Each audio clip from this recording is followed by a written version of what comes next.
I actually became an educator real early in my life. I was attending a little one-room school. When I was in the fourth grade, I wound up teaching first grade, and I had 3 students, and those 3 students, I promoted 2 of them to the second grade, and one was really, really good, and I promoted that one to the third grade. I wound up my junior year in high school teaching for the first semester, teaching 7th grade. So I didn't make any money, but I was teaching very early in my life.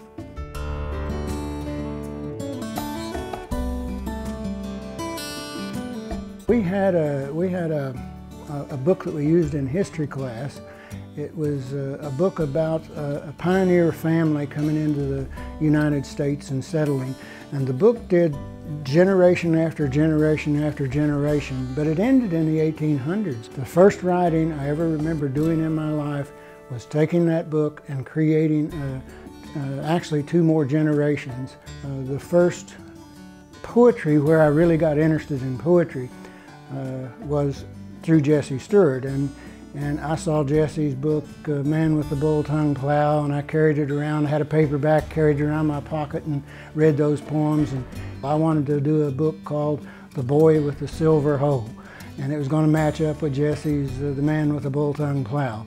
And I wrote, I don't know how many poems emulating Jesse, and I took them up to Jesse at his home. And Jesse was very kind, and he sat down and he read some of them. And he looked over at me and said, "I guess you better stick with prose." And I think maybe that moment is the reason that I've been as successful as I have in poetry, because I think all my life I've been saying, "I'll show him."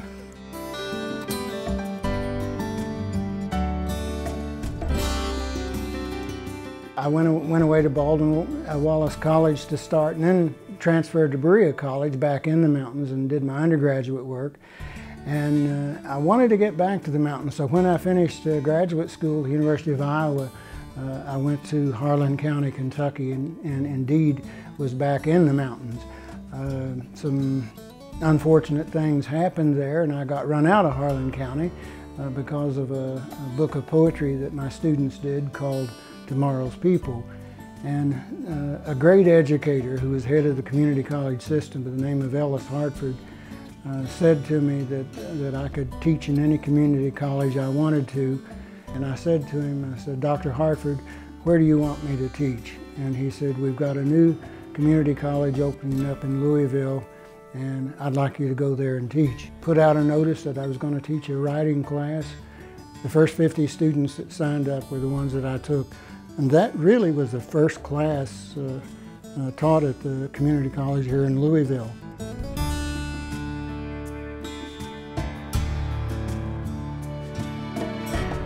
One of the things that became a priority with me and with Joy over the years was we just wanted to travel. I mean, that was part of it. There was so much mystery out there in the world that we wanted to get out there and look into it and see what it was all about. And we indeed started traveling very early.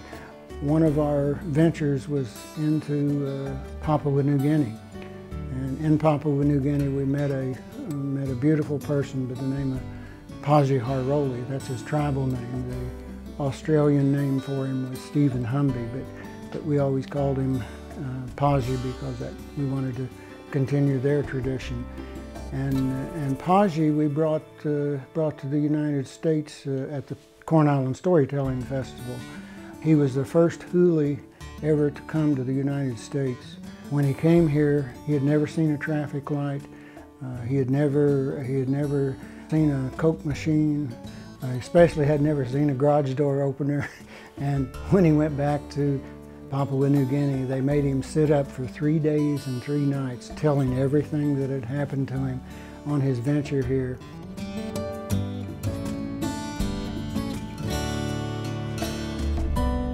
One of the most important objects in my mind, and it's been made that way partially by events that have occurred recently, is a little tiny scarab.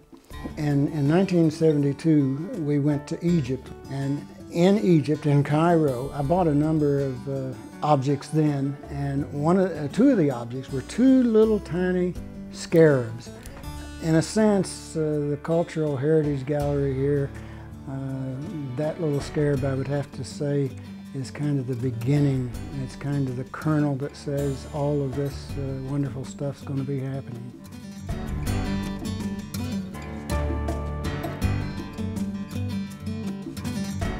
I want people to be able to come into it in the future and see their connection with what they have come up in life with the culture and heritage of the rest of the world. If we never see that moment where we realize that someone in Papua New Guinea is directly related to us here in Louisville, or somebody anyplace in Africa or South America or wherever, we're all a great human family. And the moment we can make that connection and see that we are together as human beings, and not just human beings, but all living things and all living things, I want people to be able to come into the gallery and get that sense of who I am, not me, but who they are, and who the rest of the world happens to be. And here we are, one big human family.